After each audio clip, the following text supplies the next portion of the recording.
আজকে ঈদের ছুটি কাটিয়ে শরীয়তপুর চলে যাব বাসায়।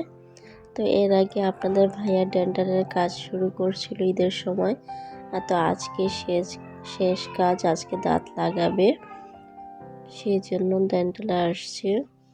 তো এখানে ডেন্টালের কাজ শেষ করে রওনা দিয়ে দিয়েছি আমরা। এখন গাড়িতে উঠে গেছি। পায়জামনি দাঁড়িয়ে আছে, সিটে বসতেছে না, দুষ্টামি করতেছে। আর আজকে রাস্তাটা অনেক ফাঁকা, কারণ ঈদের পর।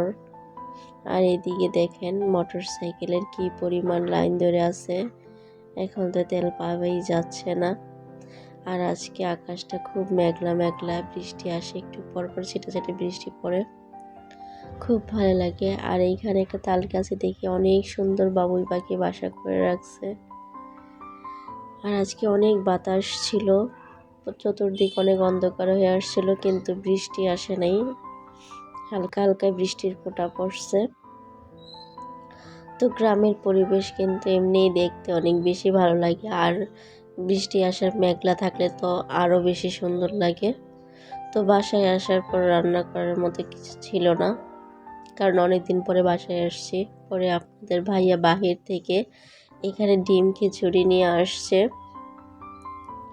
তো বেশি আনে নাই, কারণ আমরা আসার সময় খাওয়া দাওয়া করে আসছি, সেহেতু বেশি আনে নাই, অল্প আনছে।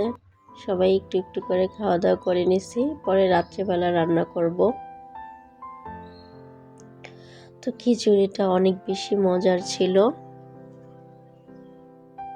এই মুহূর্তে পায়জামনি ওইটা বলতেছে যে প্যাকেটটাও খুলবে, পরে প্যাকেটটা আবার বেঁধে দিছি। ওর একটু রাগ বেশি, ওর কথা মতো না করলে অনেক কান্নাকাটি করে। তো এই যে প্যাকেটটা আবার বেঁধে এনে ওর কাছে দিছি, ও খুলুক।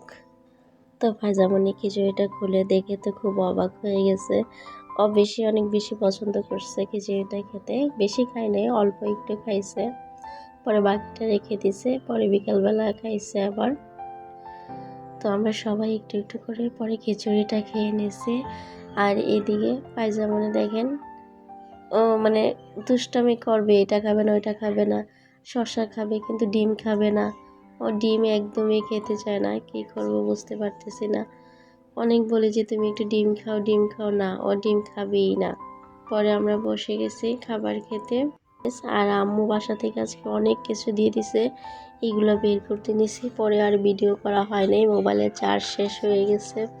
এখানে মাংস, আলু, তারপর ভেন্ডি, মারা যা করে আর কি সব কিছু দিয়ে দেয়।